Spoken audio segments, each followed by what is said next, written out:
Howdy folks, and welcome to the Daily Coin. My name is Rory, and I have on the line my trusted co-host, Mr. Mark S. Mann. How you doing, Mark? Great. How you doing, Roy? Doing all right. And as SGT Report contributors, Mark and I have been put in contact with some of the smartest people on the planet, and today is no exception. We have on the line an author, a patriot of the highest order, an operator of one of the most successful websites for any topic, survivalblog.com. Welcome to the show, Mr. James Wesley Rawles. How you doing, Jim? Doing fine. Thanks for having me on. And I wanted to start out. What are you working on right now? Is there anything new coming to the bookshelf? Well, I'm working on two books, wrapping up the editing of the fifth book in the Patriot series. That one's titled Liberators. That one is set mainly in Western Canada. It should be released by E.P. Dutton on the 15th of October. And I'm also finishing up a book on tools. It's going to be called Tools for Survival. And that's coming out with a sister company of Dutton, Penguin Books. That'll be coming out in December of 2014. And my middle son, my number two son, and I just launched a new website called the Constitution First Amendment Press Association website. That's cfapa.org, cfapa.org, where we give free press credentials to any adult citizen. Very cool. That's awesome. And that's up and running right now? Yep, it's up and running, and people can get free credentials. Just type in their particulars and print them out. It's absolutely free of charge. That's wonderful. I want to just jump right in, Jim. And what are your thoughts on Ukraine and Russia and the civil war that's going on over there? Do you think that that's going to grow and become something more, especially in light of Putin having his grand parade yesterday, dubbed a victory lap by one of the mainstream media outlets? Do you see any false flags coming from this, or is it just gonna, what do you see happening over there? Well, I think it's going to be a situation where the United States government realizes that because they don't have internal lines of supply, they virtually can't be involved outside of perhaps an air campaign, and that would probably be disastrous given the state of Soviet air defense. So I think that the long-term result will be that Russia, one way or the other, will assert its sovereignty over that territory. And whether it's overt or covert, and whether it happens suddenly or gradually, they're going to be in control a couple of years from now. Yeah, I couldn't agree more. Yeah, and like I said, with Putin having his grand parade, that with all of the military there, and he's right there in the middle of his high-ranking military officials. I mean, that to me was a very clear signal that, Ukraine belongs to us, period. And yeah, it's also indicative that a lot of things have never changed in Russia. They traditionally had their big military parades on May 1st, May Day, each year. And a lot of the old guard communists still have considerable influence in the Russian government. And what we're seeing right now is a reassertion of Russian nationalism and, in effect, a reassertion of Soviet imperialism. Yes.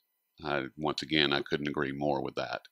And I think that, I don't know if Putin if Putin and Obama are playing good cop, bad cop, or what's going on there. But I think that right now Putin is one of the few voices of sanity on the world stage as far as, leaders for, of different countries.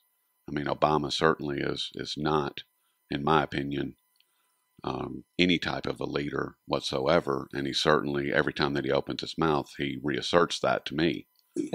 Yeah, he reinserts his foot. Putin certainly is no prince, but no. He's certainly a valuable counterpole to American foreign policy under Obama. And he's certainly a force to be reckoned with. Yes. And want to move on. And Catherine Austin Fitts has discussed on numerous occasions a slow burn, and where she believes, and I do as well, the world governments are not going to collapse. The dollar is not going to collapse, but rather a sustained, slow leaching of all the wealth from the people, thereby leaving them in a state of desperation. Those with eyes to see can see that happening all around us on a daily basis. I understand that your crystal ball is probably like mine in the shop and broken, but you, like me, have a brain and it functions quite well. Where do you see the U.S. headed over the next 12 to 18 months? Well, if we don't see a general collapse, and there's always that outside chance, I think we will continue to see a slow slide, definite diminution of our purchasing power of our dollar as time goes on. Since 1914, 100 years ago, when the Federal Reserve got started, when the income tax got started, we have seen the value of the U.S. dollar decline by more than 90%. If they institute a cashless society with a computer-based or chip-based or card-based, whatever, currency, that basically gives all the governments the chance to have taxation by inflation as much as they'd like, because they'll no longer even have the limitation of how much printing they can do of paper currency or of how much coinage they can mint. It'll be virtually unlimited. So their ability to basically shift a decimal point whenever they'd like will exist. Or just simply hit delete. For mass inflation. Yes. Or they could just simply hit delete and your account no longer exists. I don't think they're going to want to go quite that far. They don't want a revolution on their hands. But if you look at the way the banking cartels and governments have worked in the Western world for the last 100 years, they've incrementally been robbing the people of all of the Western countries through gradual inflation.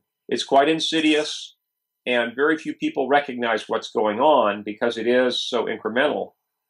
But the end result is they have a whole new revenue stream. Inflation is essentially a hidden form of taxation. Yes. Yes, it is. Mark? Well, first I want to say I'm delighted and honored to have you with us here, Jim, and thanks for everything that you do. You've been very inspirational to me and a lot of other people in the preparedness community. And one thing I want to make a quick comment before I get into two questions for you here, and that is that one of the best things that you've done for me is put together your recommended reading list on Survival Blog.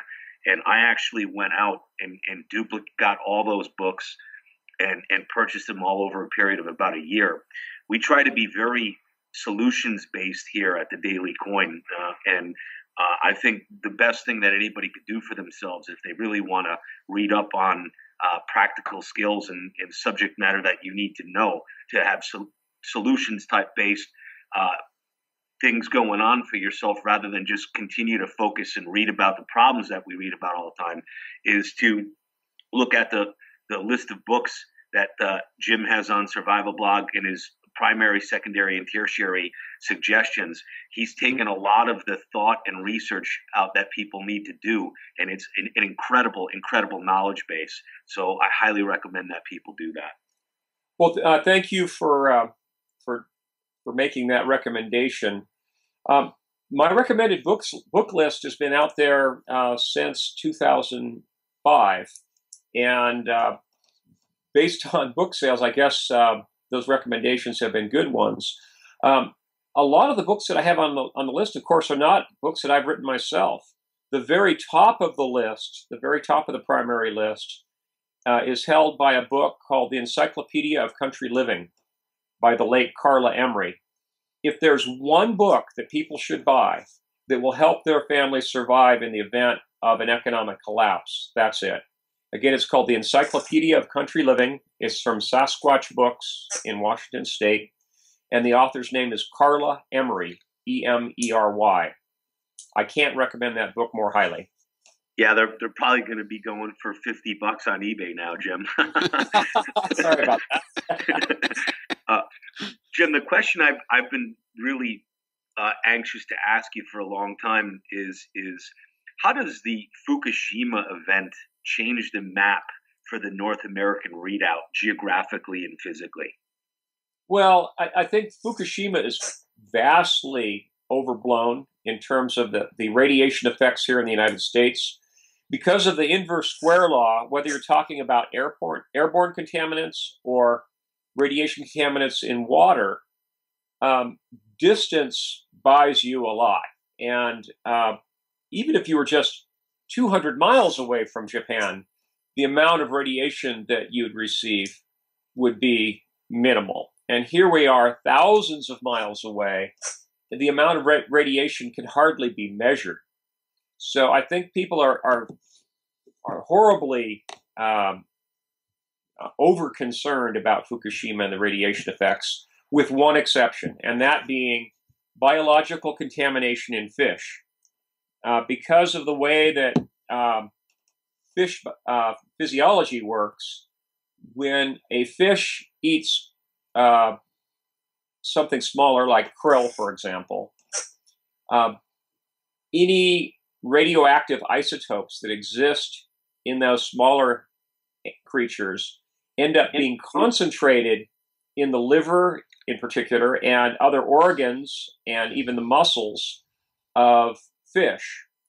So I think there is a risk, in particular with tuna and salmon, that actually migrate across the Pacific Ocean.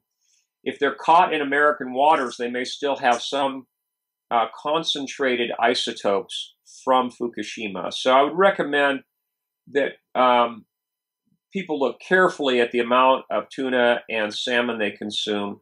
And even that, though, is, I have, from what I've read most recently, is only, if you were to eat a really heavy seafood diet with canned salmon and canned tuna consumed several times a week, you'd still only get less than the equivalent of one chest x-ray over the course of a year worth of radiation. So that's the absolute worst of it. In terms of airborne contamination or rainwater, drinking water, anything else, it's completely overblown.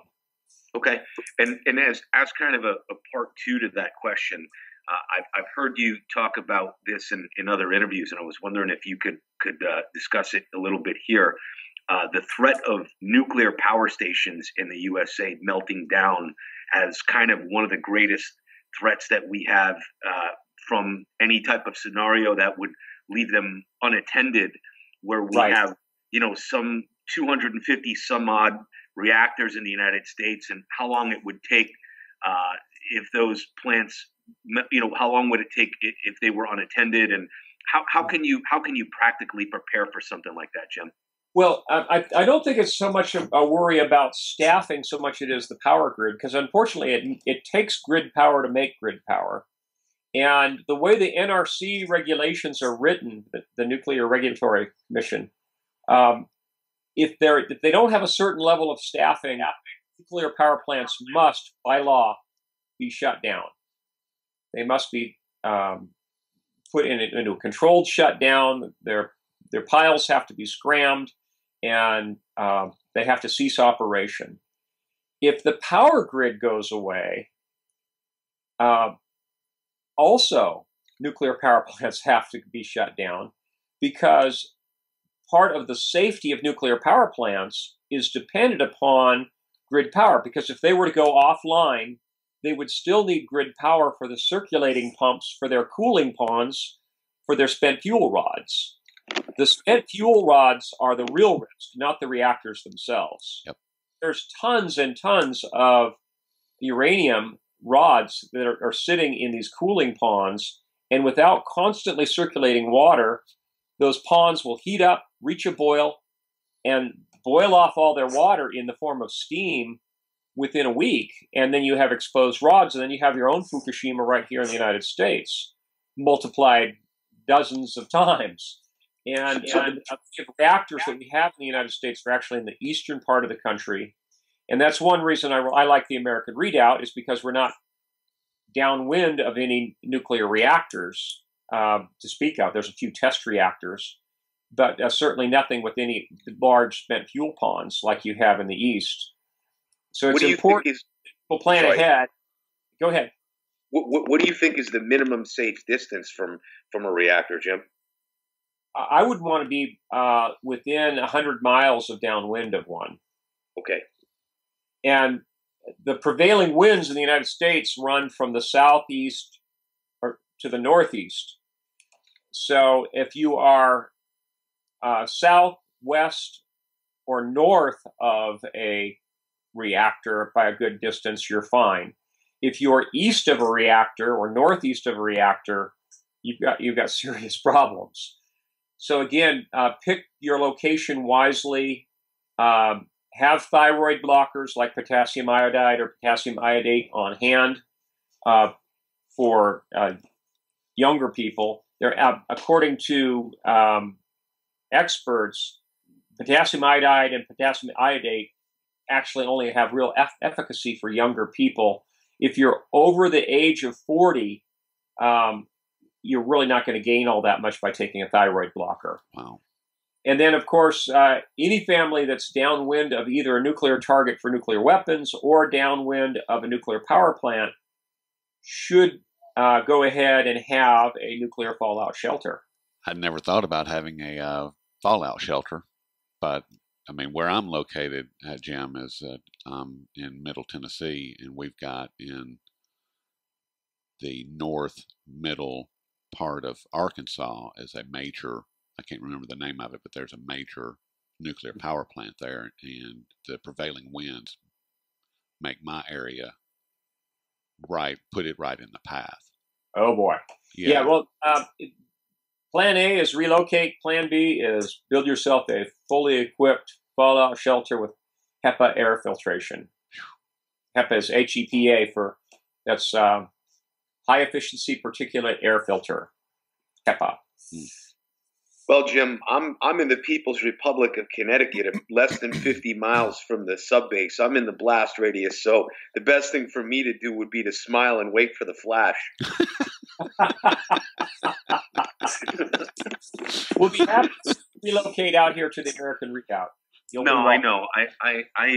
I've got plans in the next year probably to separate myself from this communist regime. But I wanted to know, what is your opinion on fracking and choosing locations based on water supply? How much of that is an issue when selecting a location? How much do you take, whether fracking is going on in that state or not? Yeah, I have really mixed feelings about it. There's obviously some concerns, but I think a lot of them are overblown. And the water quality in most of the areas that have seen fracking in terms of actual tap water has not declined. I'm more concerned with the amount of water that's required. And particularly in the western states where water is at a premium, the amount of water they need to pump into these wells is huge. We're talking hundreds of thousands of gallons per well per day. So in terms of aquifer depletion, I think that's more of a concern, especially if they're taking water from long distances and rerouting it. It could draw down aquifers in some areas just for the sake of higher oil production. Do you think that the fracking is creating earthquakes? I've read numerous occasions. Yeah. I don't think there's a lot of science to back that up. It may be localized, but it's not. It's certainly not going to change plate tectonics. I mean, that on the grand scale, that's what creates earthquakes and what creates your really big earthquakes. Now, locally, you might feel some little tremblers, but I don't think it's a major concern because fracking does not change the essential geometry of plate tectonics. I mean, you would take something a lot bigger than pumping water underground to do that. Yes. Oh, and Jim, I would imagine that a lot of our audience live in some of these large-scale apartment complexes. And Mhm. would you suggest if they live on the ground level to move up, or if they live in the upper levels to move down? And what would be, other than moving, the one thing that they should do right now to create a more secure environment for their families? Well, in terms of their location in the apartment buildings, middle floors are actually best for two reasons. One would, of course, be physical security. You don't want to be on a ground floor, which puts you in close contact either with a street riot or with burglars. And you don't want to be on the very top floor um, because that provides another avenue of entry for someone who would do the short rappel and smash your windows approach to an apartment building. Middle floors also make a lot more sense from a radiation standpoint. If you look back at civil defense publications from the 50s and 60s, they show that the middle floors of high-rise buildings are actually the safest in terms of the halving distances, the halving thicknesses of radiation attenuation from fallout. You'd like to be as close to the core of the middle of a building as you can, because that puts the most gamma shielding between you and the fallout. You don't want to be right on the top story because that's where all the fallout's going to accumulate on the roof. You want to have a lot of floors above and below you to act as shielding. So physically, the middle of a high-rise building is better. In fact, the closer to the core of the building you can get to, the better. In terms of upgrading your security, I would say concentrate on doors and windows. Obviously, if you're in an apartment building, you don't own it, you can't change the windows. But in a lot of apartment buildings, you can get permission to change your door and switch to a steel. If you currently have a solid core wooden door, you can get permission to switch to a all steel door. And as long as you paint it the same, the apartment management company will probably be fine with that if you get permission to do it in advance. And as Joel Skousen has pointed out, there's even a way to make a hollow steel door more bullet resistant by filling it with pea gravel. Oh, wow. I haven't seen that done in an apartment, but I have seen that done at rural retreats. And it's a quite viable way to greatly increase the ballistic protection of doors. And of course, then in addition to the steel door itself, you want to hang it on 4 very heavy hinges and have it in a steel frame. And you want to upgrade it with a traditional bar across the door. And here I'm talking medieval style bar, not an angled bar like they put on apartments in Detroit and Chicago.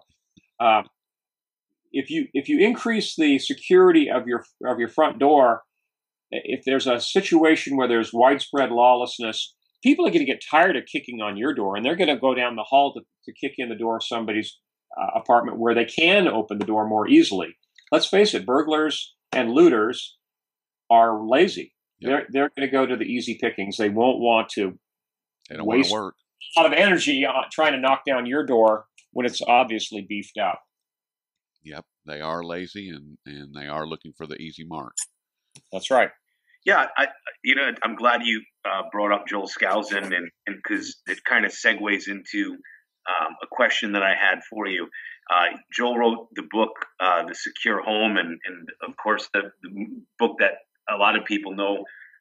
Given that you have a basic raw piece of land to build on, how much do you think it would cost to build a realistic, modern, off-the-grid secure home? Like nothing like, a bunker, but I know you do a lot of consulting on this stuff. And if you had to build, let's say, like an average 3-bedroom home. Okay. Well, if you're looking at an average property, say in the western United States on 20 acres or 40 acres, instead of it being a $400,000 property say you have 40 acres and a 2,500 or 3,000 square foot house, instead of being a $300,000 or $400,000 property, you could basically figure tacking on an extra 100,000 by the time all is said and done, because between switching from wood frame construction to ICF, which is insulated concrete form, or other masonry construction to make it more bulletproof, and then adding photovoltaics and some other security upgrades, you're looking at about another $100,000 by the time all is said and done. Now, it's tough to get financing for that other than the house itself, but I highly recommend it. If you can afford it, go for it. And even if you can just move from a house that's on a major thoroughfare to a house that's on the side road of a side road and that has masonry construction, your chances of survival are going to go up by maybe even a factor of 10. Wow. What if you're starting from scratch? If you're starting from scratch, the sky's the limit really on budget, but basically figure on tacking on an extra between $75,000 and $125,000, depending on how elaborate you want to make your photovoltaic system, how stout you want to build your house, and what other features you're going to want to have, like greenhouses for self-sufficiency, and a barn for livestock and for hay storage and that sort of thing. So but about generally, 100,000. that people build, unless they're an earthquake country, that they build with masonry construction, plan on a wood stove or multiple wood stoves, including both a wood cook stove and a wood heating stove, an open floor plan so you can get that heat to all parts of your house without forced air, and then photovoltaics for your primary power system. And of course, that's going to require a pretty large battery bank, and that's going to have to be changed about once every 8 years if you're doing lead acid batteries, or once every 20 years if you do the nickel iron batteries. There's a number of companies that now make those. There's a company called Iron Edison, for example, that makes those. But generally, we're talking between an extra $75,000 and $125,000 to have a fully capable retreat. But again, location is the crucial factor. That'll be the thing that saves the most lives. It's not the actual style of construction, because you can have a veritable fortress, but if you're on a main thoroughfare, you're still going to be in the path of looters and refugees. You really want to be on the side road of a side road, way back off the beaten track, so that if there's looters that pass through, it will be your neighbors closer to the main highway that expend the firepower to stop them, not you. You want to have the looters be thinned down to small numbers by the time they ever get to you. Hopefully never get to you at all. Hopefully. I mean, that's what my wife and I right now are house hunting, and that's one of the key factors that is creating the most issue, to be perfectly honest. I mean, to find the right house in the right location that is far enough away from a main road it's a real challenge. I mean, it can be, and then to combine that with some of the other key factors like plentiful surface water. Exactly. You'd have the ideal solution, of course, is to have gravity-fed spring water to your house. That's like perfect, top of the list. Second best would, of course, have a shallow well that you can either hand pump from or pump with photovoltaics. Yeah, and unfortunately, where we live, that neither one of those is the spring fed. That's a possibility. It's an outside possibility, but the well, that's probably not going to happen, unfortunately, because we're kind of tied to like a lot of our audience, we're kind of tied to the city, so we have certain responsibilities that we have to attend to,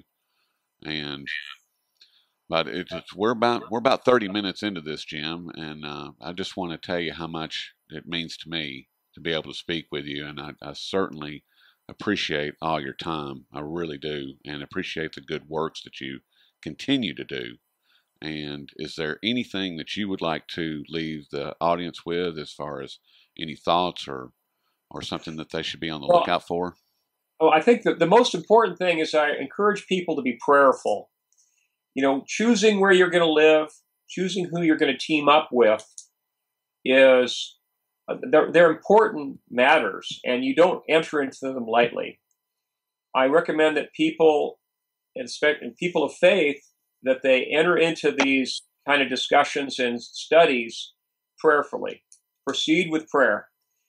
God will put you in the right place at the right time with the right people if you have a providential relationship with God. So get right with God and then pray hard and ask God to open doors. I do a lot of consulting for clients all over the country and, in fact, all over the world. And I'm really thankful that with prayer, a lot of my clients have been able to find some amazing properties.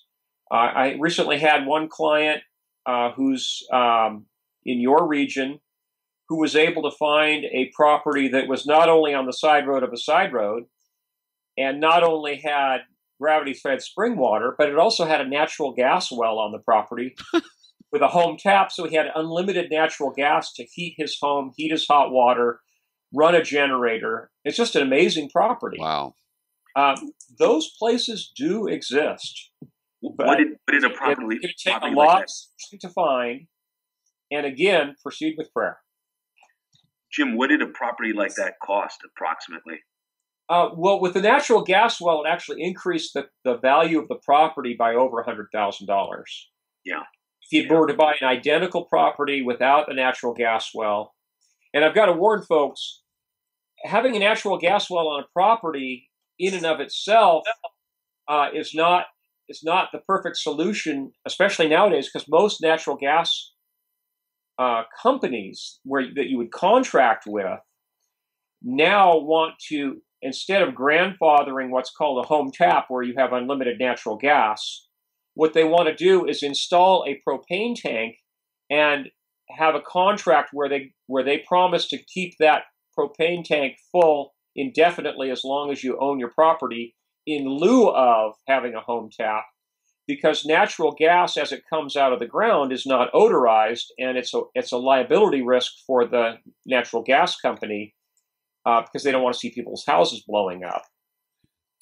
Wow. They would rather install a propane tank, but of course, from a survival standpoint, that doesn't help you, does it? No. What you need to have is a grandfathered home tap where you have unlimited natural gas for your house. And you need electricity to run those pumps also, right? No. If you have natural wellhead pressure locally within a few hundred yards or sometimes even within a half mile, you can have local wellhead pressure that supplies all the pressure you need for your house. In fact, in some cases, they actually have to put a pressure reducer on a wellhead. But you have all the pressure you need for natural gas lights, for natural gas fired dryer for your clothes, for a natural gas fired generator. It's on local wellhead pressure that provides that. It's pretty much a foolproof solution. Wow. That sounds pretty awesome. And it sounds like my wife and I. If you're living in Kentucky or Tennessee, for example, you have a pretty good chance. One of the reasons I picked Muddy Pond, Tennessee, as a location for in one of my books was not only because it was up on the Cumberland Plateau in a fairly remote town and an agricultural town, but it's also a town where people have natural gas right in their backyard. I got to tour a sorghum mill in Muddy Pond that their whole operation was powered by natural gas. They didn't have to pay for any of the power for the sugaring of their sorghum. All the burners for those tanks, for example, all burned natural gas from a local wellhead. It was a sweet setup. That is sweet. Pardon the pun. Well, Jim, if you happen to run across a Frank Lloyd Wright bunker for sale, please let me know. I'd be interested. I certainly will. No, I do pray that all your listeners do find just that right property, and that it would be in God's providence for that their family situation and their work situation would also give them the means to be able to move. Yes. And because a lot of people simply just can't move because of family commitments or because of work obligations, they just can't move. My prayer is that people's situations will open up to allow them to relocate.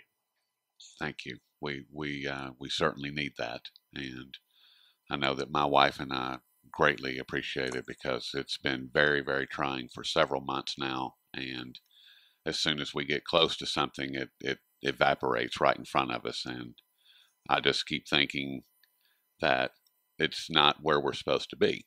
That's right. Well, sometimes when a door closes, you got to look at that as God's providence too. Exactly. That's exactly how I've been looking at it, because the situations in the house, apparently we're not supposed to be there because we're not, and I firmly believe that. And once again, Jim, I really appreciate all your insight and the time that you spent with us today. And thank you so much for having me on. And again, if people want to check out my websites, they're again survivalblog.com and cfapa.org. That's CFAPA.org.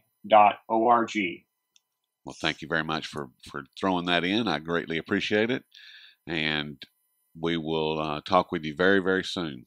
So have a wonderful afternoon and look forward to talking to you again. Yes, thank you very much, Jim. Thanks, and God bless. Bye-bye.